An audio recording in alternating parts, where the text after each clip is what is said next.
Merci au pasteur Noëlla et à son épouse pour chaque fois la confiance renouvelée. Merci aussi pour le merveilleux travail que Dieu fait au travers de vous ici. Nous sommes fiers de vous, très contents.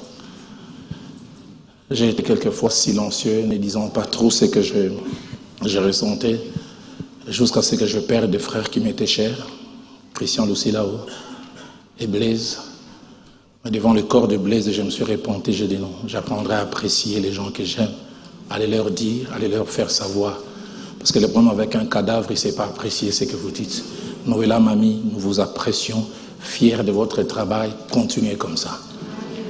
Lisez avec moi Actes des Apôtres, chapitre 24. Nous lirons du verset 24 au verset 26. Actes des Apôtres, chapitre 24, du verset 24 au verset 26. Quelques jours après, Félix vint avec Drusille, sa femme, qui était juive, et il fit appeler Paul. Il entendit sur la foi en Christ. Mais comme Paul discourait sur la justice, sur la tempérance et sur les jugements à venir, Félix, effrayé, dit, pour le moment, retire-toi. Quand j'en trouverai l'occasion, je te rappellerai. Il espérait en même temps que Paul lui donnerait de l'argent, afin qu'il ait mis en liberté. Aussi l'envoyait-il chercher assez fréquemment pour s'entretenir avec lui. Ce matin, partant de ces brefs textes et brefs récits, du moment où l'apôtre Paul, emprisonné à Césarée de Philippe, où il passe de prétoire en prétoire comme une marchandise, se retrouve finalement devant le gouverneur Félix. Et sa femme, quand je dis sa femme, c'est un peu avec maladresse, j'ai difficile à l'appeler ainsi, vous comprendrez pourquoi tout à l'heure. Paul ouvre la bouche et il tient un discours dont les détails ne nous sont pas donnés. En lisant ces récits, je reste un peu sur ma soif. J'aurais voulu que Luc, qui a écrit les Actes des Apôtres, en parle un peu plus. J'aurais voulu qu'il parle en détail qu'est-ce qui a été mentionné. Mais Luc dit simplement que le discours de Paul était axé sur 3 points. La justice, la tempérance et le jugement à venir. Luc, qu'a-t-il dit concernant la justice? Luc, qu'a-t-il dit concernant la tempérance? Luc, dis-nous, qu'a-t-il dit concernant le jugement à venir? Luc n'en parle pas trop. Il s'arrête sur ces 3 points essentiels qui font notre thème de ce jour. 3 informations importantes nous sont données au travers de ce que Luc mentionne. Premièrement, c'est le contenu du discours de Paul. Paul discourait, dit le verset 25, sur la justice, la tempérance et le jugement à venir. La version français courant dit, il discourait sur la manière de vivre juste, la maîtrise de soi et le jugement à venir. La version Torbe, traduction écuménique de la Bible, dit, il discourait sur la justice, la maîtrise des instincts et du jugement à venir. La version Parole de vie va plus loin, en disant, il discourait sur comment vivre pour plaire à Dieu, comment être maître de soi. Et puis il termine en disant, comment Dieu va juger tout le monde. La deuxième information que Luc, qui a écrit, nous donne, il nous parle de la réaction étrange, étonnante du gouverneur Félix à lui et à l'écoute de cette parole allant dans 3 directions. Parole sortie du trône de Dieu et ne pouvant qu'avoir les effets que la parole de Dieu peut avoir. Cette réaction me rappelle 2 passages Jérémie chapitre 23 au verset 29, où le prophète sous l'inspiration dit « Ma parole », pas la parole du prophète, mais celle de Dieu, « Ma parole n'est-elle pas comme un feu, dit l'Éternel, et comme un marteau qui brise les rocs, qui casse même les choses les plus dures. » Mais cette réaction me fait beaucoup plus penser à Hébreux chapitre 4 au verset 12. Lorsque l'apôtre sous l'inspiration nous partage 5 vertus attachées à la parole de Dieu. Il dit car la parole de Dieu est premièrement vivante, elle n'est pas morte. Elle est pleine de vie. Et puis il dit deuxièmement, elle est efficace, c'est-à-dire capable de produire des résultats. Et troisièmement, il dit elle est tranchante.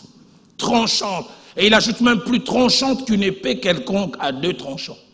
Mais il ne s'arrête pas là, il dit elle est pénétrante jusqu'à partager âme et esprit, jointure et moelle. Et il termine en disant elle juge les sentiments et les pensées du cœur. C'est ce que la parole de Dieu est capable de faire. La version Alfred Cohen le dit mieux. Elle dit elle est pleine de vie et de puissance. Elle reste toujours en vigueur, jamais démodée. Elle est plus incisive qu'une épée à double tranchant. Elle pénètre jusqu'aux profondeurs de l'être, jusqu'à la ligne de séparation entre la vie de l'âme et celle de l'esprit. Alfred Cohen dit, elle discerne et révèle les sentiments ainsi que pénétrant au plus profond du cœur. Elle juge les pensées et les intentions les plus secrètes. La version Torbe parlant de sa dernière vertu dit, elle passe au crible les mouvements et les pensées du cœur. Elle s'est touchée. Je me souviens moi-même, le 5 novembre 85, comme si c'était hier, ces jours, j'ai été au contact avec la parole de Dieu. J'étais avec un ami à un endroit et la parole de Dieu était en train d'être prêchée. Nous étions à cet endroit pour suivre une jeune fille. Ce qui nous intéressait, ce n'était pas la réunion, c'était la fin de la réunion. Du reste, plus elle tardait, plus nous on était fâchés. Mais au beau milieu de la prédication, j'ai été touché. J'avais l'impression que tout ce qui concernait ma vie, quelqu'un en avait parlé au prédicateur. J'avais l'impression d'être tout nu. Et vers la fin du message, moi qui n'arrivais jamais à exprimer mes émotions, surtout négatives, je n'arrivais pas à comprendre, ça coulait des yeux, ça coulait des narines. J'en avais honte. J'aurais voulu arrêter cela, mais je ne pouvais pas. Pourquoi? Parce que quelque chose s'est passé dans mon cœur. Et j'oublie jamais quand on a lancé l'appel, qui veut venir accepter Christ comme Seigneur et Sauveur? J'avais un double sentiment. Le premier sentiment, je savais que c'était mon jour. C'est ce que les anglophones appellent mon D-Day. Vous savez, il y a des jours où Dieu prépare tout pour que vous preniez une décision. Et quelquefois, si vous laissez passer ces jours-là, vous risquez de ne plus les retrouver. Et je le sentais que c'était mon jour. Mais en même temps, j'avais honte parce que des personnes qui me connaissaient autrement étaient tout autour. Quand la première personne a répondu à l'appel, mon cœur battait à la chamade. J'oublierai jamais ce petit voyage de 10 pas que j'ai eu à faire pour me retrouver devant. J'ai senti une paix, une quiétude. J'oublie jamais le thème de la prédication. C'était quiconque se livre au péché est esclave du péché. Et les prédicateurs martelaient sur le mot esclave. Ils disaient un esclave n'a pas de volonté propre. Un esclave ne fait que la volonté de son maître. Il donnait un exemple. Un esclave, même si à 2 heures du matin il veut dormir, son maître se réveille et dit tu dois aller faire telle chose. Et quand il expliquait cela, je comprenais et je voyais comment dans certains domaines de ma vie j'étais esclave. Il y a certaines choses que je ne voulais pas. Je me souviens combien de fois mon père, qui n'était pas un gagne beaucoup, ramenait ce peu d'argent, ce qui soit lui appartenait, ou directeur d'école primaire qu'il était, il ramenait l'argent du Minerval et je venais, je ne vais pas dire je volais, je me dis comme un ami, j'empruntais à vie.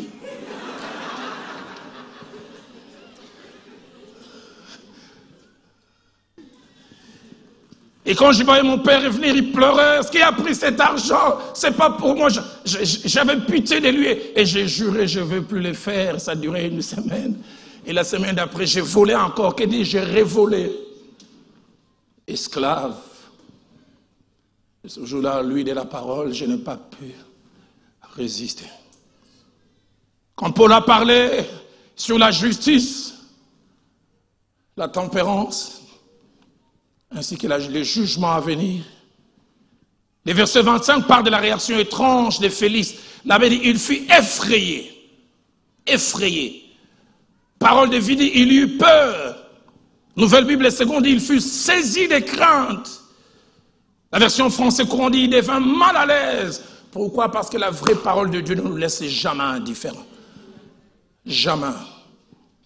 Cette réaction me rappelle deux autres expériences faites par deux groupes de personnes qui ont été aussi en contact avec la parole. Que dis-je? La vraie parole. Le premier groupe, ce sont ces hommes et ces femmes. Au jour de la Pentecôte, quand le Saint-Esprit est descendu.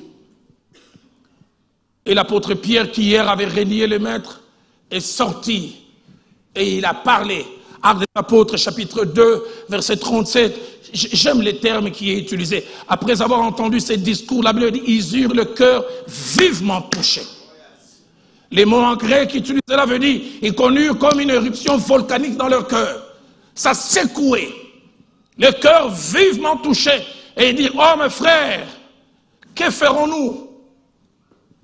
Cela me rappelle aussi Luc chapitre 24, verset 32. Quand ces disciples perdus, qui n'avaient plus de direction et de repères, ils avaient tout fait, tout abandonné pour Christ. Ils l'ont vu être pendu sur le bois. Et ils allaient à Emmaüs pour faire quoi? Nous ne savons pas.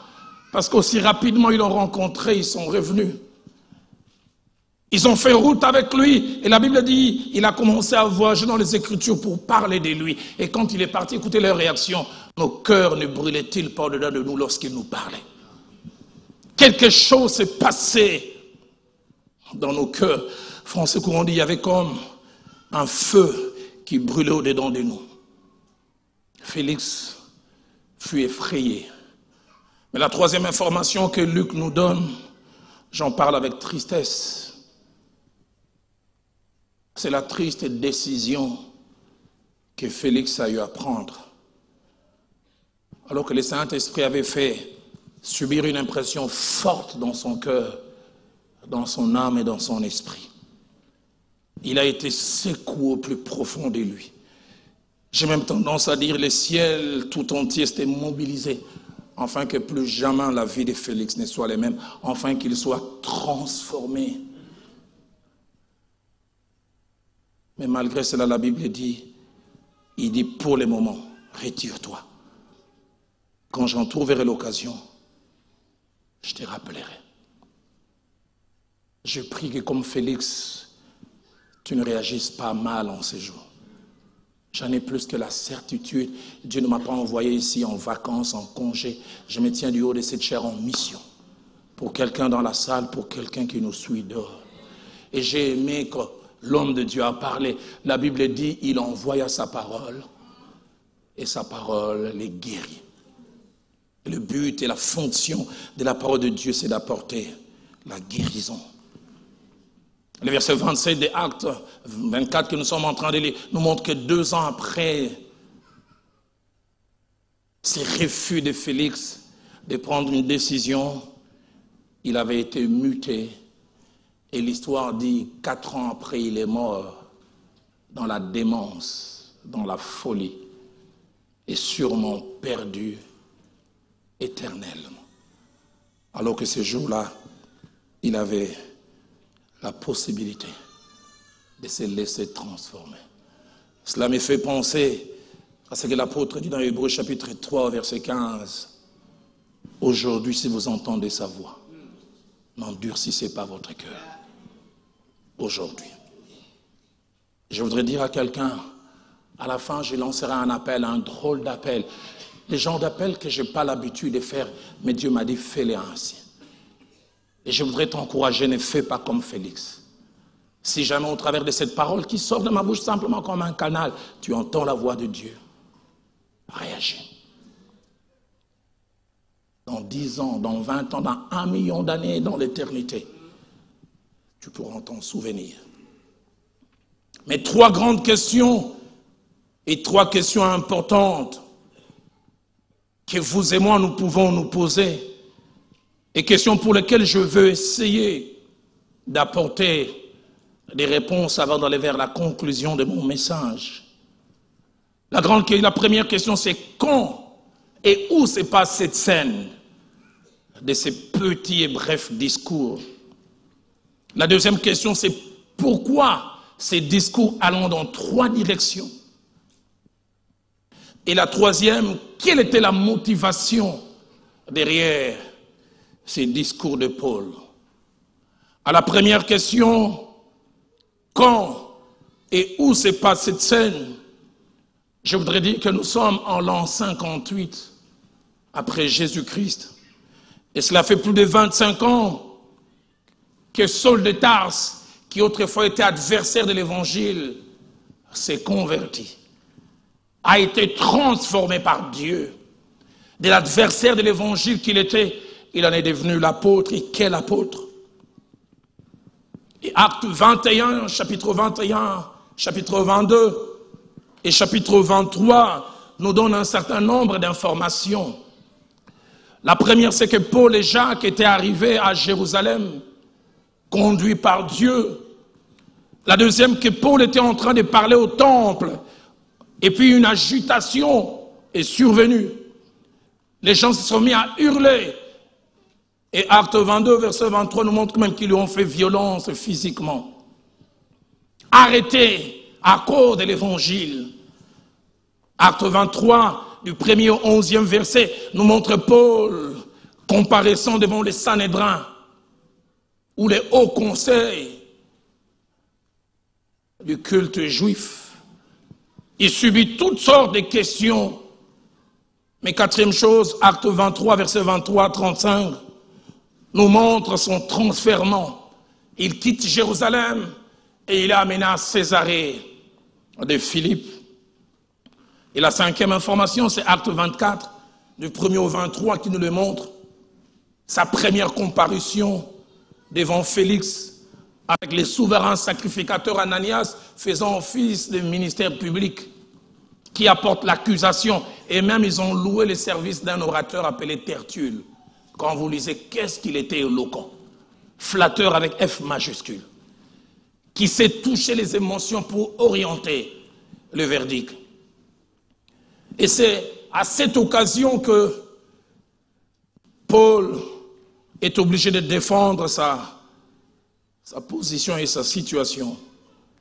Et puis voilà, ce premier jugement ne s'est pas bien passé. Et c'est pourquoi la Bible commence par disant, quelques jours après, une première fois ça n'a pas marché, et une deuxième fois, et cette fois-là on donne la possibilité à Paul de parler. Et cela m'amène à répondre à la deuxième question. Pourquoi ces discours? Pourquoi est-il axé sur ces trois sujets? Justice, tempérance et jugement à venir. Trois sources nous renseignent. La première source, c'est la Bible elle-même. La deuxième source, c'est l'histoire générale. Et la troisième source, c'est l'un des célèbres historiens du début de l'Église primitive qui s'appelait Joseph, qui a beaucoup écrit. Les discours de Paul vont de pair avec la qualité de vie des personnes qu'il avait en face. Principalement Félix ainsi que Drusille. Deux personnes élevées en dignité, mais d'une bassesse morale inimaginable. S'il y avait jeu olympique de bassesse morale, pris, Félix et Drusille auraient la médaille d'or. Personne craint, exerçant l'autorité, mais esclaves dans leur fort intérieur. Félix, qui était-il? Félix, il était gouverneur de la Judée, mais qu'on appelait aussi procurateur. Qu'est-ce qui s'est passé? Pompée a eu à conquérir les territoires juifs. Et comme Rome était éloignée, et Rome ne pouvait pas avoir contrôle directement, il détachait quelqu'un qui venait de Rome, dépendait de Rome, mais était l'œil et l'oreille de l'empereur pour exercer le pouvoir. Et à cette époque, à Rome, c'était l'empereur Claude qui régnait. Mais l'histoire montre que Claude était un empereur faible, timide, craintif, et introverti. Et comme la plupart des fois quand ça arrive, quand celui qui a l'impérium n'est pas fort, ceux qui sont tout autour de lui, s'ils sont plus forts, ils commencent à régner. Et il semble qu'il y avait un quator tout autour de Claude qui a commencé à avoir un grand pouvoir. Et parmi ces gens-là, un certain Pallas, P-A-L-L-A-S. Et Pallas était cousin à Félix. Pallas était un homme véreux. Il aimait l'argent comme jamais. Et il semble que c'est lui qui a placé Félix parce qu'ils étaient conscients que la Judée, c'était un endroit où beaucoup d'argent pouvait rentrer. Et il a placé son cousin, son pion. Pourquoi? Parce que chaque fois qu'il y a un retour de l'ascenseur, quand ça marche là-bas, renvoie-moi quelque chose. C'est ce qui amène Félix à diriger cette partie. Mais non seulement que Félix était gouverneur à cause des Pallas, mais Félix était intouchable. Il semble que si on l'a accusé 10 fois, 9,5 fois les accusations sont tombées à l'eau. Parce que Pallas savait comment, à côté de Claude, calmer les choses. Et nous reviendrons sur ça et nous comprenons pourquoi à la fin Paul parle du jugement à venir. Pour dire, si Pallas essaye chaque fois d'empêcher qu'on te juge, sache qu'un jour tu seras jugé quand même. Mais non seulement cela, Félix avait un triple problème. Il avait 3 vices attachés à sa vie. Le premier vice, il était amoureux de l'argent. Il aimait beaucoup d'argent et il cherchait à en avoir par tous les moyens, quels que soient les styles de vie. Pour Félix, l'argent n'avait pas d'odeur. Le plus important n'est pas comment on l'a, le plus important c'est qu'on puisse finalement l'avoir. Pensez-y à la fin du verset 26 et 27, quand il a postponé et qu'il n'a pas su juger. Jusqu'à la fin, la Bible dit, il espérait que Paul lui donnerait de l'argent. Chaque fois qu'il y avait un jugement, il essayait de voir comment faire pour tirer quelque chose. L'argent lui-même n'est pas un problème, mais le problème c'est comment je fais pour l'avoir. Mais deuxième vice attaché à Félix, c'était un homme prêt à tout pour arriver à ses fins. Pas de moralité, pas de loi établie. S'il veut aboutir à quelque chose, la loi n'existe pas. Un célèbre penseur de l'époque a écrit, il s'appelait Tacite, concernant Félix. Écoutez ce qu'il a dit. Il a dit, Félix exerçait le pouvoir royal avec l'âme d'un esclave. C'est quelqu'un à qui l'on accorde beaucoup de responsabilités, mais qui au-dedans ne les mérite pas. Le troisième vice de Félix, et c'est là qui nous donne encore une idée de pourquoi du discours de Paul, il était voluptueux, sensuel. L'histoire dit que c'est un libertin, un vrai libertin. Il fréquentait les maisons closes. Il semble quelquefois il venait à découvert, mais des fois il venait déguisé. C'était un homme habitué aux orgies, à avoir des fois 3, 4, 5 femmes sur son lit. Mais il n'y avait pas seulement Félix, il y avait aussi Priscille. Priscille. La Bible l'appelle sa femme. C'est pour ça que je dis que c'est difficile à l'appeler sa femme. Priscille devait avoir entre 16 et 18 ans. Et c'est la fille d'un des rois juifs qui s'appelait Hérode Agrippa Ier. La Bible était d'origine juive. L'histoire dit qu'un jeune petit roi d'une contrée appelée Émésa, appelé Aziz, est venu un jour en visite et l'a vue et s'est amouraché d'elle. 6 mois après, le roi Aziz est venu, il a fait les mariages. Selon la coutume juive, en payant tout ce qu'il fallait. Et il fallait 3 jours de fête pour célébrer ce mariage. Et il y avait des convives, des gens conviés, appelés de partout. Au premier jour de la fête, dans les milliers de personnes conviées, qui y avait dans la salle? Félix.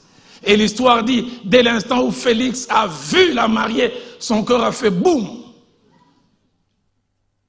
Il est tombé amoureux. Quelqu'un a dit non, moi je ne tombe pas, moi je monte amoureux.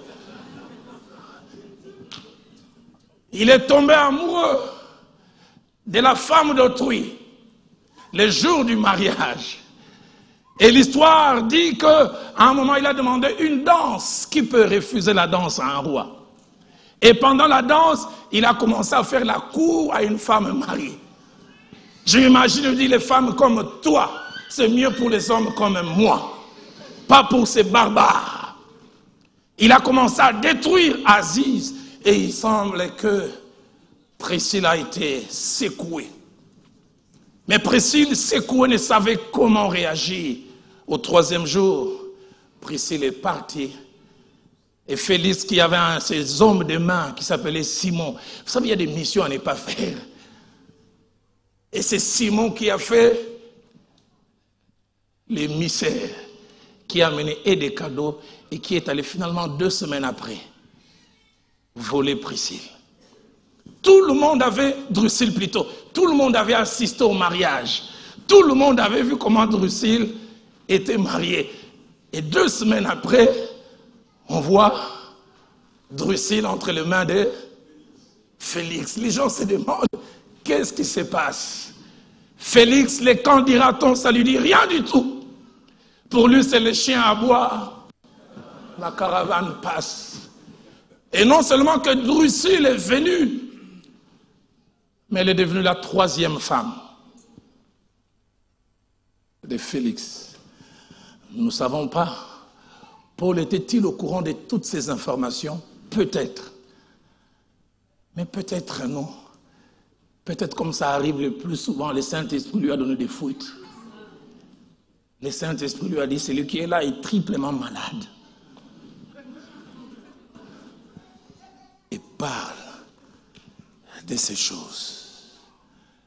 3e question, quelle est la motivation derrière le message de Paul allant dans 3 directions? Sa motivation, c'est l'amour, le fardeau et la compassion qu'il avait pour les perdus. N'avait-il pas dit dans 1 Corinthiens 9 au verset 20, avec les Juifs, j'ai été comme Juif afin de gagner les Juifs. Avec ceux qui sont sous la loi, comme sous la loi, afin de gagner ceux qui sont sous la loi.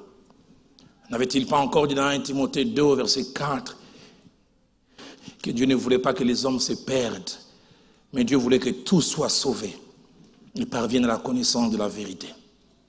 N'avait-il pas encore dit dans 1 Corinthiens 9, verset 22, qu'il avait été faible avec les faibles pour gagner les faibles, et qu'il avait été tout et pour tous à la fois, pour sauver de toute manière quelques-uns.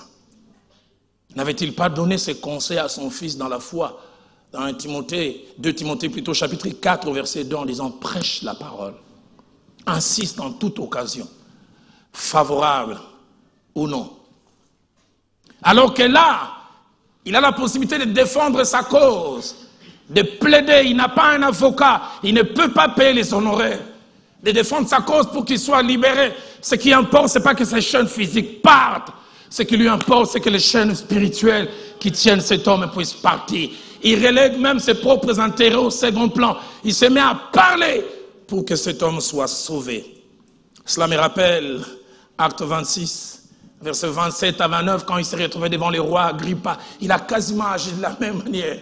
Au lieu de défendre sa cause, il a commencé quasiment avec violence à dire au roi Agrippa, crois-tu au prophète? Le roi Agrippa dit, veux-tu me persuader à devenir chrétien? Il dit, plaise à Dieu, non seulement toi, mais même tous ceux qui t'entourent, devenez comme moi à l'exception de ces liens. Ça c'est Paul, le salut. Et le salut des âmes, c'est ce qui habite son cœur. C'est pourquoi il parle de la justice, de la tempérance et du jugement à venir. Si Paul autrefois avait parlé à Félix et à Drusille, ce matin Dieu m'a amené à vous parler de la justice, de la tempérance et du jugement à venir. J'aimerais nous poser, vous et moi, une question. Sommes-nous des hommes et des femmes connaissant la valeur, aimant et pratiquant la justice? Où est-ce que nous en sommes avec la justice que Paul a passée en premier comme élément de son discours devant cet homme pour qui la justice n'existait pas? Qu'est-ce donc la justice dont Paul a fait mention? C'est ce principe moral qui implique la conformité et le respect de ce qui est droit. Qu'est-ce donc la justice dont Paul a parlé? C'est ce principe moral qui amène à reconnaître et à prendre en considération le droit de l'autre. Est-ce que l'autre existe à vos yeux? Est-ce que l'autre a des droits? Troisièmement, qu'est-ce donc la justice? C'est ce principe moral qui exclut la partialité et l'égoïsme en prenant en compte les intérêts de l'autre. Y a-t-il un égoïste ici ce matin, surtout en couple? Six petites choses que je voudrais que vous et moi, nous puissions noter ce matin, ce début d'après-midi, en rapport avec la justice. La première, c'est que Dieu veut que ça puisse être notre quête et notre style de vie en tant qu'enfant de Dieu. Toutes celles et tous celui qui se dit réellement enfant de Dieu, l'égoïsme ne doit pas exister dans son cœur. Elle doit penser aussi à l'autre. Dans Isaïe chapitre 1er, au verset 17, l'apôtre dit, apprenez à faire le bien, mais j'aime surtout rechercher la justice. Protégez l'opprimé, faites droit à l'orphelin et défendez la veuve. Recherchez. Isaïe chapitre 61, verset 3, là, il dit qu'on nous appellera des térébintes, mais des justices. Des arbres qui produisent la justice. Dans Ephésiens chapitre 5, au verset 9, l'apôtre Paul va ajouter que le fruit de la lumière que nous sommes censés être consiste en toutes sortes de bonté, de justice et de vérité. Dans 1 Timothée 6, au verset 1er, et il répétera cela dans 2 Timothée chapitre 2, au verset 22, Paul demande à son fils dans la foi de fuir certaines choses, mais il encourage à rechercher d'autres, parmi lesquelles en première position, la justice. Deuxième chose que je voudrais dire concernant la justice, il y a un bonheur à la rechercher, un réel bonheur, de telle sorte que Christ en a fait même une béatitude. Dans Matthieu chapitre 5, au verset 6, il dit « Heureux ceux qui ont faim et soif de la justice ». Il dit, nous devons désirer, comme les gens peuvent désirer la nourriture. Je suis étonné par les deux besoins naturels qu'il présente. Il dit, avoir faim de la justice. Ah, moi, quand j'ai faim, j'ai des vertiges. Hypoglycémie. Et il faut que je mange. Il dit, heureux ceux qui ont faim de la justice. Et il parle aussi de la soif. Quand j'ai tellement soif, je commence à faire des hoquets. Mon corps me rappelle qu'il y a un déficit. Et l'apôtre dit, Jésus dit avoir faim et soif de la justice. Avons-nous faim? Avons-nous soif de la justice? Il y a un bonheur attaché à cela. La troisième chose, lorsqu'elle est poursuivie, la justice, lorsqu'elle est pratiquée, elle amène plusieurs choses. Elle amène la paix, elle amène la quiétude et surtout la sécurité. Jeunes frères mariés, vous avez des problèmes en couple parce que tu es égoïste. J'entends ta femme dire, pasteur, prêche. Oui, ma soeur, je prêche. Égoïste. Égoïste sur le plan sexuel. L'autre est malade, elle fait du 39 degrés, 40. Non, moi, s'il n'y a pas, je vais mourir. Tu ne vas pas mourir.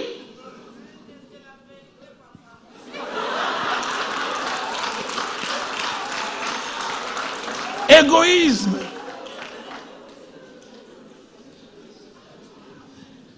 Dommage qu'on n'est pas dans une réunion des couples, je serai là en profondeur. Je gère un jour un couple, elle vient de perdre sa petite sœur, ils ne sont nés qu'à 2. Elle rentre 2 jours après les deuils, les frères veulent aller vers. Non, je suis encore triste, ma sœur, mais jusqu'à quand? Hein? Elle est morte, elle est partie. Oh! Égoïste. Tu serais le Usain Bolt dans l'égoïsme. 3 jours, 2 jours de privation, tu vas mourir. T'as déjà entendu, ici à Paris, on est en train de dire, quelqu'un était en train de marcher, il avait tellement envie de tomber. Boum. Diagnostic, non, il avait tellement, et on l'a privé. Ça n'arrive jamais.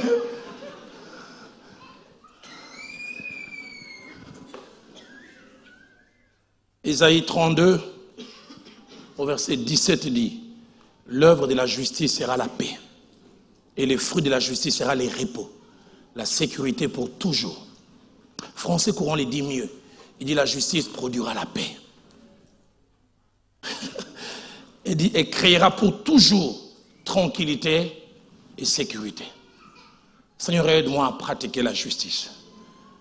Aide-moi à me dire, l'autre aussi a des besoins. Aide-moi à me dire, si je parle à l'autre ainsi, comment va-t-il ou comment va-t-elle réagir? Moi, je n'aime pas garder les choses dans le cœur. Hein. Je ne vais pas souffrir de l'estomac. Moi, quand ça vient, je parle, papa.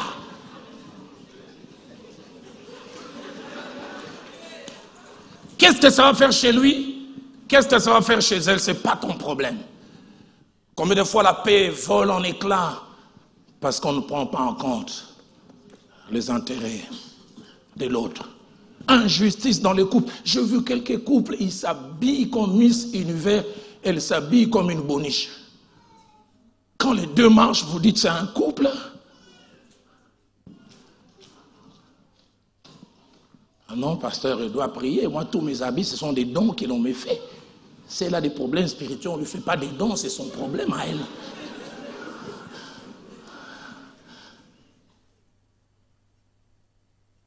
Quatrième chose, la justice apporte un plus et donne une valeur ajoutée là où elle est pratiquée. Proverbe 14, au verset 34, dit la justice élève une nation. Je veux dire que la justice élève un couple. La justice élève une famille. La justice élève une entreprise. La justice élève une église. Elle donne de la valeur. Proverbe 16, au verset 31 dit, les cheveux blancs sont une couronne d'honneur. Il dit, c'est dans les chemins de la justice que ça s'obtient. Des fois, pour vivre longtemps, la justice. Cinquième chose, la justice, elle est comme un bouclier. Elle nous protège. Tu veux être protégé dans ta relation avec l'autre et les autres? Sois juste. Juste. Proverbe 10 au verset 2 dit la justice délivre de la mort. Pense à l'autre. Fais du bien à l'autre.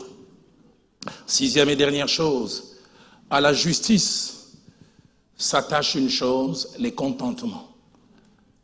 Celui qui est juste, c'est content de ce qu'il a, parce qu'il sait aussi que l'autre a des droits. Proverbe 16 au verset 8 dit, mieux vaut peu avec la justice que des grands revenus avec l'injustice.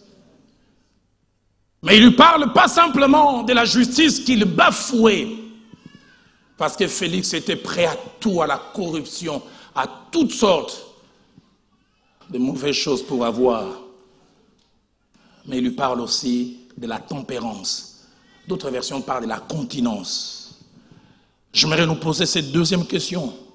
Sommes-nous des hommes, jeunes gens, filles et garçons, des hommes ou des femmes qui pratiquons la tempérance, la maîtrise de soi, ou la continence? Mais quand l'apôtre Paul en parle ici, les sous-bassements, il lit la maîtrise de soi attachée à la gestion de la sexualité. Je sais que l'on n'en parle pas beaucoup, la gestion de la sexualité dans l'Église, mais l'apôtre Paul en parle.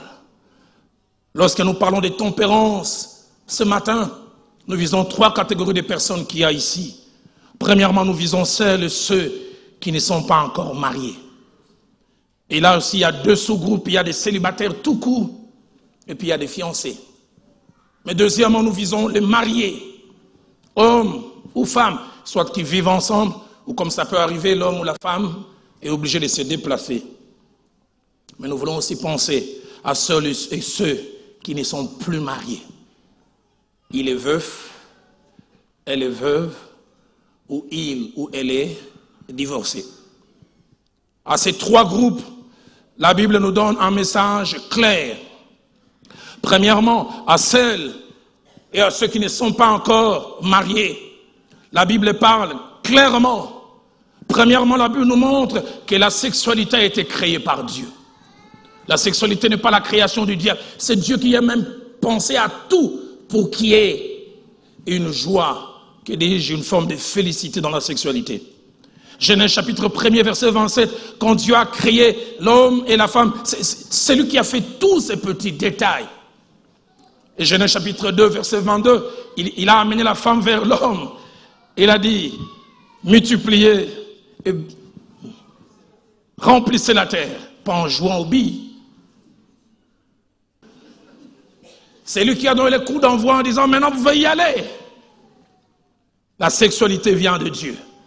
Mais deuxième chose que je voudrais dire à vous les jeunes, Dieu veut la sexualité mais dans un cadre. Il veut la sexualité dans le cadre du mariage. Il est étonnant de voir des jeunes gens plus actifs sexuellement que les mariés. Et le plus triste des jeunes gens prétendus spirituels, actifs avec A majuscule. J'aime souvent dire chez nous à l'église, je sais reconnaître les jeunes gens qui ont triché pendant les fiançailles. Ceux qui se sont gardés, ils n'aiment pas que la soirée dure longtemps. Vous dansez un peu vers 23h, on va finir quand? Les tricheurs, même à 1h du matin, les gens veulent partir, mais continuons, non, la joie est là. Continuons. Ils ont déjà triché, consommé. Ils ont mangé entrée, repas central et dessert et la suite même.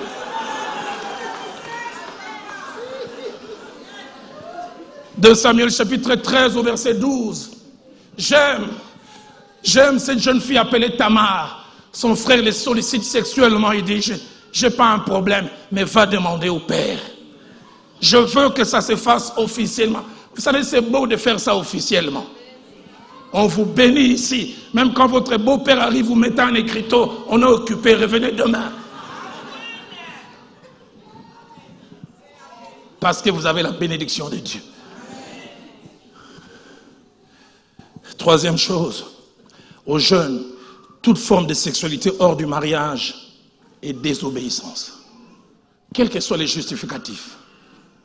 Et j'aimerais dire aux jeunes, dans le domaine sexuel, il n'y a pas d'hommes forts, il n'y a que des hommes prudents. J'ai vu des jeunes gens fiancés qui sont arrivés à faire n'importe quoi en prétendant au départ, on ira de là jusque-là, pas plus loin. Hein? C'est toi qui... Hein? Aujourd'hui, on commence là. Demain, on va aller plus loin. Et puis, on va plus loin. Que c'est triste de voir ces choses dans l'église. Des jeunes gens que l'on croit être purs sexuellement, mais qui ne le sont pas. Actes des Apôtres, chapitre 15, verset 20, quand la conférence de Jérusalem a eu lieu, on a dit, dites aux gens de s'abstenir de l'impudicité. Le verset 29 ajoute même, choses contre lesquelles vous trouverez bien de vous tenir en garde. 1 Corinthiens 6, verset 13, l'apôtre dit, le corps n'est pas pour l'impudicité, il est pour le Seigneur. Et le Seigneur pour les corps. Écrivant aux Corinthiens, dans 1 Corinthiens 6, au verset 18, il dira, fouillez l'impudicité. Quelque autre péché qu'un homme commette, c'est péché hors du corps. Mais celui qui se livre à l'impudicité pêche contre son propre corps. Éphésiens chapitre 5, au verset 3, l'apôtre mentionne l'impudicité comme les choses qui ne doivent pas être nommées parmi les saints. 1 Thessaloniciens 4, verset 3, l'apôtre dit ce que Dieu veut, c'est votre sanctification. C'est que vous vous absteniez de l'impudicité. Mais deuxièmement, je m'adresse à celles et ceux qui sont mariés. J'aimerais dire à ceux et celles qui sont mariés, la tempérance dont Paul fait mention pour nous, ça s'appelle la fidélité. La fidélité.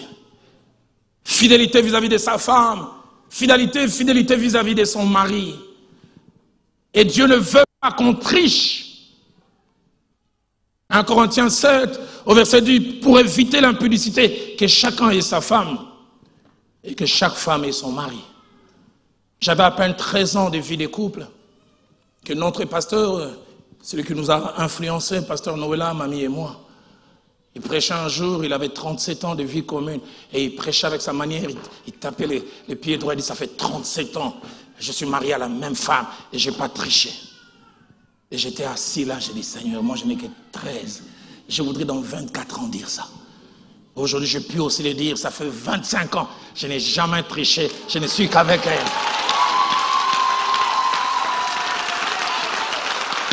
C'est possible. C'est possible.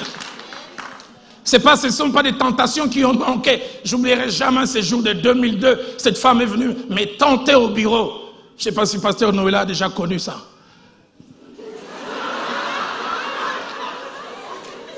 Et là, dans mon bureau, je lui dis, est-ce qu'on peut prier? Elle dit, si tu veux. Je dis, oh, si je veux. Et puis je prie. Quand j'ai fini de dire amen, elle ne bougeait pas. Elle baisse la tête et les yeux. Elle me dit, est-ce que je peux, au lieu de t'appeler pasteur Roland, de t'appeler Roland? Je dis, oh,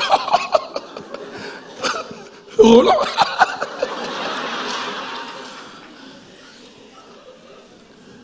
J'ai dit, pourquoi? Moi, quand tu prêches, je supple les messages. Hein.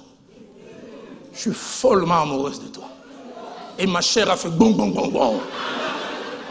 Elle m'a dit, Roland, il est KO de toi. Elle m'a dit, comme les Quinois, c'est un pénalty sans gardien.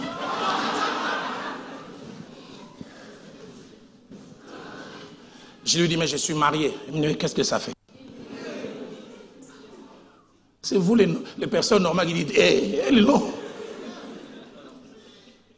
Et puis après, elle me dit, mais il ne faut pas toujours manger les amarantes douces. Il faut goûter aussi autre forme de légumes. Et je n'ai jamais oublié un message subliminal qu'elle m'a lancé. Ça m'a dérangé durant 25 secondes. Il dit, est-ce que ta femme sait tout faire? J'ai dit, tout là, ça veut dire quoi? Parce que moi, si je te fais certaines choses, tu vas l'oublier. Je disais, quelles sont ces choses?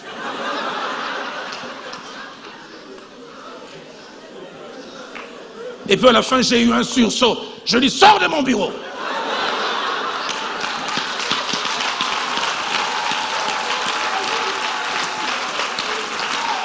Nous ne le faisons pas, non pas parce que nous n'avons pas l'occasion. Nous le faisons parce que nous avons décidé avec Dieu d'être fidèles à nos épouses. Vous ne pensez pas que de temps en temps, quand je passe, les sœurs se collent les genoux. Vous ne pensez pas que quand je passe, ils disent, oh, quelle créature. Mais j'ai dit, Seigneur, j'ai choisi Viviane. Et j'irai avec Viviane jusqu'au bout. Vous ne pensez pas aussi de temps en temps, mes yeux sont attirés. Un homme de Dieu a dit, c'est pas parce qu'on est rempli du Saint-Esprit jusqu'aux dents que quand on voit une femme passer, c'est comme une auto blindée. Moi, je ne vois rien. Moi, je ne sens rien. C'est vrai, tu ne sens rien. Je sens des choses, mais j'ai dit, j'ai choisi Viviane. Je n'ai jamais oublié cette belle illustration, ce que mon pasteur, le fait Jacques-André Vernon, a donné un jour. Il a dit, sur le chemin de la vie, il y avait plusieurs fleurs. J'ai choisi une fleur que je tiens. De temps en temps, j'apprécie d'autres fleurs, mais je ne jette pas la mienne, je reste avec la mienne. Fidélité. Qu'il est triste de voir l'infidélité rentrer dans l'église. Et même de toucher le ministère. Une femme me disait, pasteur, un jour j'ai souffert, je faisais confiance à mon mari jusqu'à ce que je découvre que j'étais naïve. De temps en temps, quand son téléphone sonnait, c'était un numéro écrit mon général. J'ai dit, hey, chérie, mon général t'appelle. Jusqu'à ce que je découvre que mon général, c'était le nom des codes. Les hommes, ils sont terribles. Mon général.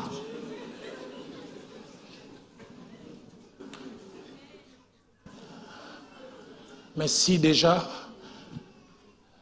le manque de maîtrise de soi dans le domaine sexuel est une mauvaise chose pour tout homme, pire encore pour les hommes et les femmes qui sont dans le sacerdoce. L'apôtre Paul a dit à son fils dans 1 Timothée 4:2, sois un modèle en pureté. Je suis triste quand je vois 1 Samuel 2:22, la Bible parlant des fils du sacrificateur Élie. Manquant de maîtrise, il avait dit, il couchait avec des femmes. Il couchait avec, dans les tabernacles. J'arrive pas à expliquer. Donne-nous des couples qui vieillissent ensemble. Donne-nous des femmes qui restent fidèles à leur mari. Il a grandi, il a vieilli. Quand vous aviez 20, 25 ans, il était performant. À 50 ans, 55 ans, démarrage du véhicule ne marche plus. Autrefois, ça démarrait facilement. Désormais, quand tu fais, c'est démarrage au ralenti. Rends grâce à Dieu pour les années où ça démarrait facilement. Et désormais, contente-toi du paix que l'on te donne. Ah, ils rigolent beaucoup. Celles qui rigolent beaucoup se reconnaissent.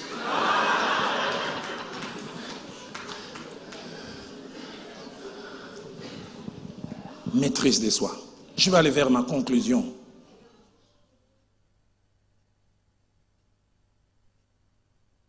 Première chose que la Bible dit concernant celles et ceux qui sont mariés. Exode 20, verset 14, tu ne commettras point d'adultère. Clair. Et Dieu l'a répété encore, Lévitique 20, Lévitique 20, 10, il dit, un homme ou une femme qui commettra l'adultère sera lapidé. Pourquoi Dieu voulait que l'on conserve le côté sacré du mariage? Proverbe 6 au verset 32. Non seulement condamne l'adultère, mais montre les méfaits. Il dit, celui qui commet un adultère avec une femme est dépourvu de sens. Insensé. Il dit, celui qui veut se perdre agit de la sorte. J'ai jamais vu les gens se livrer à l'infidélité et qu'ils avancent. L'infidélité augmente les dépenses. L'infidélité amène les mensonges, ça amène une double vie. L'infidélité crée des problèmes. Tu dois satisfaire à l'extérieur et tu dois satisfaire aussi à l'intérieur. Tu commences à te doper pour être performant partout. Troisièmement, Matthieu chapitre 5, verset 27 à 28, Jésus montre que l'infidélité, pour qu'elle soit combattue, on ne doit pas seulement combattre l'acte, mais même la source. C'est pour ça qu'il dit, quiconque regarde une femme pour la convoiter a déjà commis adultère. Il dit, évitez même les premières idées qui viennent. Évitez le point de départ. Il dit, si vous pouvez éviter la motivation, vous n'arriverez pas à l'acte. Quatrièmement, deux armes qui nous aident à lutter contre l'adultère, la discipline et la prudence. La discipline. Quel d'hommes et de femmes qui ne sont pas disciplinés? Job chapitre 31 verset 1er, il dit, j'ai fait un pacte avec mes yeux, je n'arrêterai pas mon regard sur une vierge. La prudence. Il y a des choses à ne pas faire. Tu fais voyager madame et tu laisses avec la petite soeur de ta femme qui a 20 ou 22 ans. Non, mon mari est spirituel. Spirituel. Cinquièmement, l'adultère est une double trahison. Trahison vis-à-vis de Dieu et trahison vis-à-vis de son conjoint ou de sa conjointe. Même quand il n'a pas vu, il y a quelque chose de cassé. Cassé. Et sixièmement, dans Hébreux chapitre 13 au verset 4, Dieu donne sa position vis-à-vis et de l'adultère et des adultères. Il dit que les mariages soient honorés de tous et les lits conjugales exempts de toute suite. Pourquoi? Car Dieu jugera les impudiques et les adultères. Mais puis enfin, je voudrais parler à celles et ceux qui ne sont plus mariés, veuves, veufs ou divorcés. On n'en parle pas souvent dans nos églises, mais ce sont des gens qui souffrent, qui vivent avec un homme, qui vivent avec une femme, et puis subitement la sexualité s'arrête. Et tu ne sais pas quand ça va reprendre. Combien de fois n'ai-je pas parlé avec des veufs et des veuves qui se livrent à la masturbation? Et des fois qui commencent à avoir des partenaires occasionnels. Il ou elle avait un partenaire ou une partenaire qui lui faisait tellement du bien, elle veut retrouver certaines choses. Et des fois, elle ne s'ouvre pas, il ne s'ouvre pas. Cherchez de l'aide. J'ai géré un veuf, 20 ans de vie de couple avec sa femme décédée, elle a triché durant 6 mois, séropositif aujourd'hui. Partenaire occasionnel d'une fois. Vous savez, ces maladies, ça ne s'écrit pas sur le visage. Une seule tricherie, tu peux maintenant détruire ta vie, détruire la vie de ta femme et même plomber le futur de tes enfants. Alors, je ne voudrais jamais détruire le futur de mes filles pour la beauté d'une jeune fille. Les veufs, les orphelins, catégorie pas facile à gérer, surtout lorsqu'ils sont encore jeunes. Paul, dans 1 Timothée 5 au verset 11, encourage certains veufs et veuves à se marier. N'hésitez pas, si vous en avez la possibilité, mariez-vous, c'est une protection. Mais j'aime Dans Luc chapitre 2, verset 36 à 37, Paul nous montre aussi une veuve qui est restée 7 ans seulement avec son mari, après sa virginité. Son mari est mort et devait avoir 25 ans. Anne, elle s'appelait. Mais la Bible dit, elle est restée au temple. Elle s'est consacrée à la prière. Elle a changé les objectifs de sa vie. C'est comme si elle a demandé à Dieu, Seigneur, maîtrise ses corps, mais je voudrais avoir des objectifs ailleurs. C'est possible.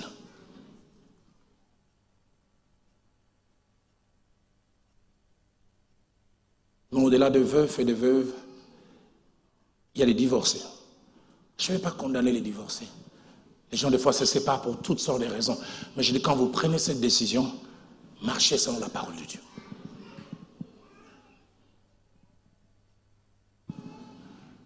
Ne devenez pas un inactif aux yeux des gens, mais hyperactif en coulisses. Et je termine en disant, suis-je un homme ou une femme ayant conscience qu'un jour, il y aura un jugement à venir. Et là, je dis 4 petites choses et je conclus. La première, c'est que la Bible parle clairement du jugement à venir. Romains 14, verset 12 dit, ainsi chacun de nous rendra compte de Dieu pour lui-même. Salomon, au soir de sa vie, diront dans Ecclésiaste au chapitre 12, de verset 10 jusqu'au verset 12 à la fin, il dit, écoutons la fin du discours. Crains Dieu. Il dit, c'est là la fin de tout homme. Il dit, car Dieu amènera toute œuvre en jugement au sujet de ce qui est caché, soit bien, soit mal. Il reconnaît qu'il y aura un jour de jugement. Apocalypse chapitre 20 au verset 12 parle du jugement dernier en disant que je vis les morts, les grands et les petits qui s'étaient devant le trône. Des livres furent ouverts et un autre livre fut ouvert, celui qui est le livre de vie. Et les morts furent jugés selon leurs œuvres d'après ce qui était écrit. Deuxième chose par rapport au jugement à venir, ce jugement aura 2 finalités. D'après Daniel 12, verset 2, la vie éternelle ou la honte ainsi que l'opprobre éternel. Et troisième chose, on peut échapper à ces jugements en acceptant Jésus-Christ comme Seigneur et Sauveur et en marchant à la crainte. Dans Jean chapitre 5 au verset 24, c'est Jésus qui parle. Il dit, celui qui écoute ma parole et qui croit à celui qui m'a envoyé à la vie éternelle et ne vient point en jugement. Quatrième et dernière chose, je termine. Jean chapitre 5 au verset 22 nous dit que ce n'est pas un homme, c'est le Fils et même pas le Père qui jugera. Félix pratique la justice. Félix pratique la tempérance. Félix sache qu'un jour il y aura le jugement. Félix, Pallas te protège à Rome. Un jour il y aura une sanction sans que quelqu'un puisse te couvrir. Alors que les musiciens s'avancent et que je vais lancer un double appel, je voudrais terminer avec cette illustration. Un homme avait un merveilleux piano avec lequel il jouait chaque fois, qui produisait un merveilleux son. 10 ans après, un jour, il vient et il essaie de toucher ce piano, aucun son ne sort. Il essaie encore, aucun son ne sort. Il demande aux gens de venir réparer. Durant 10 ans encore, chaque réparateur qui passait n'arrivait à rien faire. Chorale, si vous pouvez me préparer ces merveilleux cantiques d'autrefois, tel que je suis, sans rien à moi, sinon ton sang versé, agneau de Dieu, je viens. 10 ans de silence, où cet instrument harmonieux qui faisait sortir un son merveilleux n'arrivait plus à produire un son. Un beau jour, vers 10 heures, il voit un vieil homme de 80 ans venir toquer chez lui en disant, j'ai appris que tu as un piano qui depuis 10 ans est silencieux. Mais tu me permets de le réparer? Il a regardé et dit, ça ne sert à rien. Une centaine de personnes sont venues ici essayant de réparer et ils n'ont pas pu. Il lui a dit, donne-moi ma chance. Il dit, non, ça ne sert à rien. Je ne vais ni perdre ton temps, ni perdre le mien. Il a dit, donne-moi ma chance. Il a dit, écoute, vas-y. Le piano, il est là. Il s'est assis, il a commencé à travailler depuis 10 heures, 18 heures. Vers 21 heures, le monsieur a regardé, il dit, je dois aller dormir. Il lui dit, tout à l'heure, quand tu auras échoué comme les autres, ne te donne pas la peine de me dire au revoir. Vas-y carrément. Et si tu as besoin de transport, voilà ce que je te laisse. Et 1 heure après, alors qu'il était dans sa chambre, le silence des 10 ans était brisé. Il a entendu un son de nouveau ressorti. De sa chambre, il s'est demandé, qu'est-ce qui se passe? Qui est cet homme qui a redonné vie à ce piano qui s'est tu? Il est sorti et en prenant les marches de l'escalier, il a trouvé cet homme devant le piano, non seulement jouant, mais les joues remplies de larmes et sa chemise mouillée. Il a arrêté et dit, comment tu as pu réparer? Cet homme s'est simplement agenouillé. Au plus bas du piano, il a enlevé un peu la poussière. Il a dit, qu'est-ce qui est écrit ici? Il était écrit Paul Lebrun. Il lui a dit, Paul Lebrun, c'est moi. C'est moi qui ai créé ce piano. Ce piano n'a aucun secret pour moi. Comme je l'ai créé, je sais ce qu'il faut faire pour réparer. Ce début d'après-midi ici, il n'y a pas Paul Lebrun, mais il y a celui qui t'a créé. Qui peut remettre chaque chose à sa place. Là où la justice est partie, il peut la remettre. Là où en tant que jeune, marié, veuf ou divorcé, tu as eu difficile à gérer la tempérance, il peut te réparer. Ma Bible à moi l'appelle le réparateur de brèches. Là où autrefois tu vivais avec inconscience, ne te demandant jamais quelle sera la finalité de ce que je pose comme acte. Il est ici en ce jour. Et comme les cantiques le disent, il veut que tu viennes à lui tel que tu es. Et lui te rendra tel qu'il veut que tu le viennes. Je sais qu'alors que je parle, quelqu'un est en train de voir, je suis allé trop loin, je suis tombé très bas, je fais tellement de choses. Tu as peut-être raison. Mais ma Bible, moi, l'appelle le réparateur de brèches. Celui qui ne met jamais dehors, celui qui vient à lui. Le premier appel que je lance, y a-t-il quelqu'un qui n'a jamais reçu Christ comme Seigneur et Sauveur? Parce que c'est en faisant ce premier pas que toute autre forme de réparation peut être votre partage. Le deuxième, peut-être vous l'avez comme Seigneur et Sauveur, mais il y a des choses qui ne fonctionnent pas bien en vous. Dieu m'a dit, on ne ferme pas les yeux. Ceux qui veulent répondre à cet appel, non seulement vont se lever, mais ils vont venir ici devant. Et Pasteur Noëlla va venir prier. Alors que les cantiques jouent, je vous attends. Venez.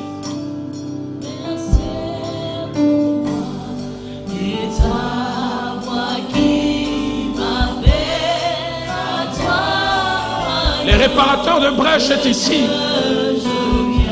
Je n'ai pas de justice.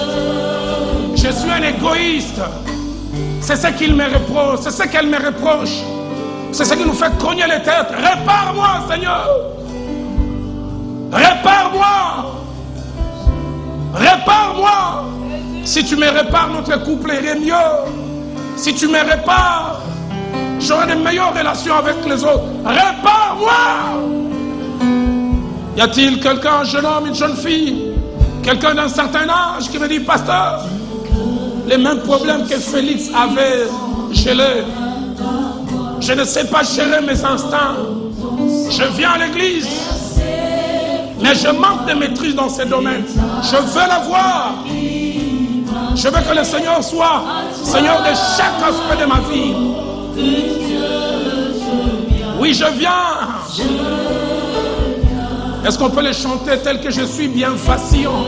Je suis bien vacillant. En proie au doute. À chaque instant. Plutôt devant. Crainte devant. Agneau de Dieu. Je viens. Tel que je suis, ton cœur est prêt à prendre le mien. Tel qu'il est, pour tout changer. Est prêt à prendre le mien tel qu'il pour est. Tout changer. Tout Il en est capable. Sauveur parfait. Agneau de Dieu, je viens.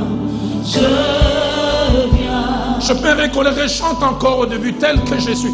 Je le sens dans mon cœur, il y a plusieurs qui doivent avancer. J'entends quelqu'un dire, pasteur, cette prière, je peux la faire là où je suis assis. L'avait dit, celui qui aura honte de moi devant les hommes, j'aurai honte de lui devant mon Père. Viens. Aujourd'hui, c'est le jour du salut. Aujourd'hui, c'est le jour du changement. Aujourd'hui, c'est le jour de la transformation. Que je suis en bien à moi, sinon ton sang versé pour moi. Et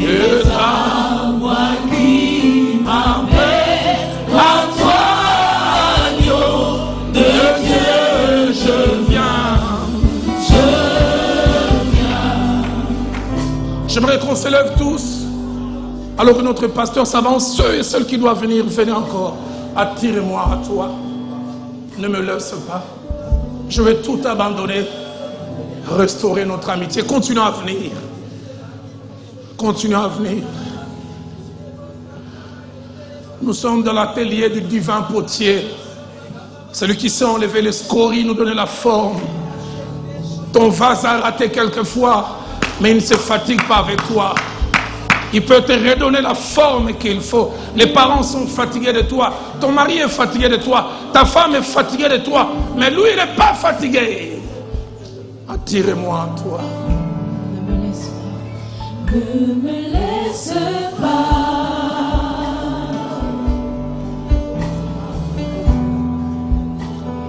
Je veux tout abandonner. Restaurer notre amitié. Et restaurer notre amitié. Tu es mon désir, le seul que j'ai. Tu es mon désir. Je ne veux que toi. Je ne veux que toi.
Parle à Dieu pendant que tu es là. La Bible dit, celui qui cache ses transgressions ne prospère point, mais celui qui les avoue et le délaisse obtient miséricorde.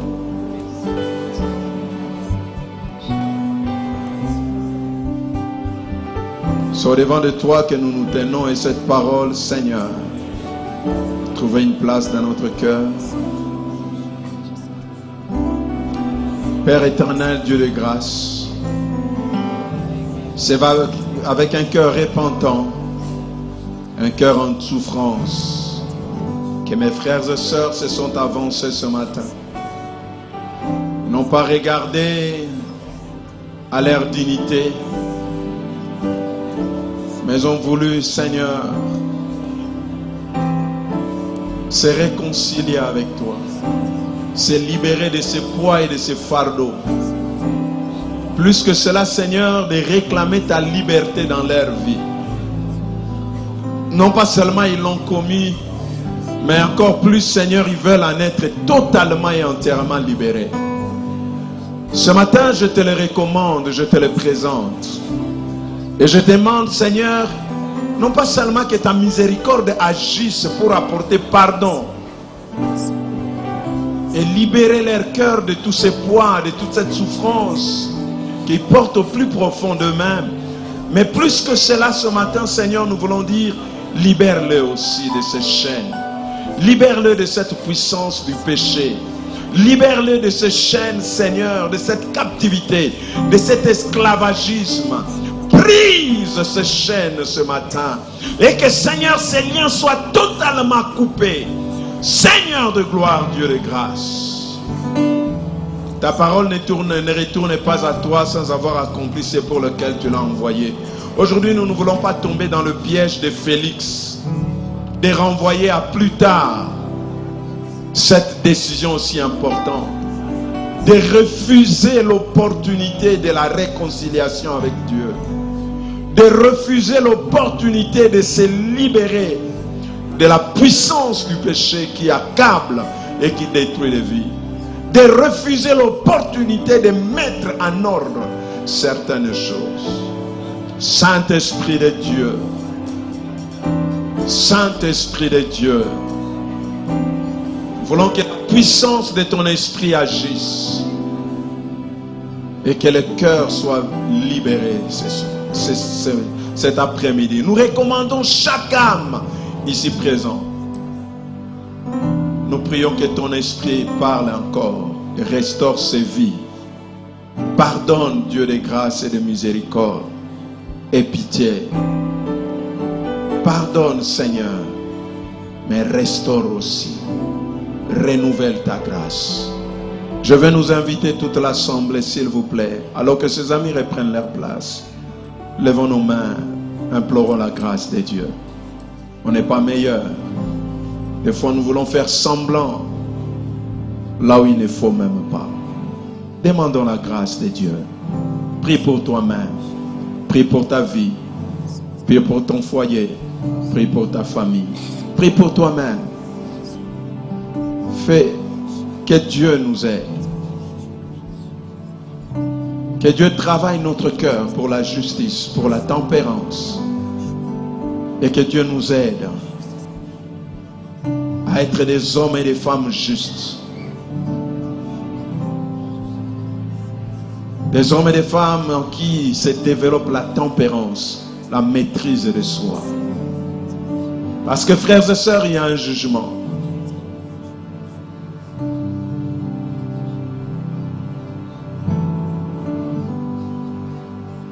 Nous nous recommandons à toi. Des fois, nous ne sommes pas meilleurs que Félix.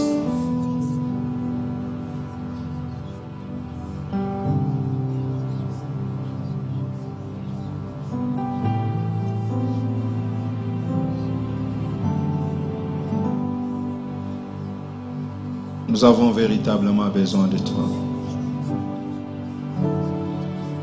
Que tout l'honneur et la gloire te reviennent.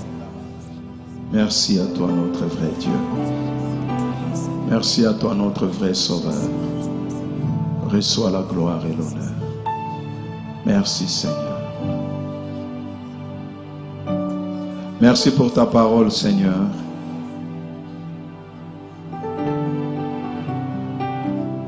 Gardez-nous, Seigneur, de finir comme Félix, qui pensait qu'il avait encore le temps de revoir plus tard Paul,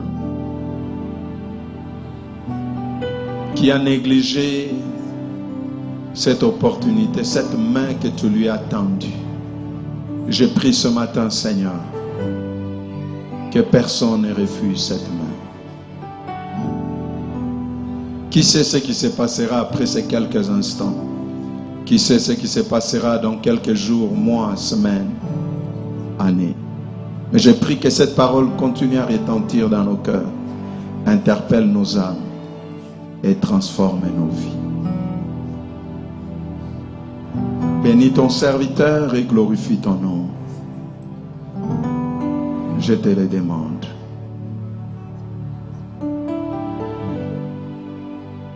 Travaille ton Église et ton peuple. Nous voulons aussi, Seigneur, t'apporter nos offrandes et nos dîmes ce matin. Nous te prions de bénir cela, de l'agréer, de l'accepter d'un cœur pur.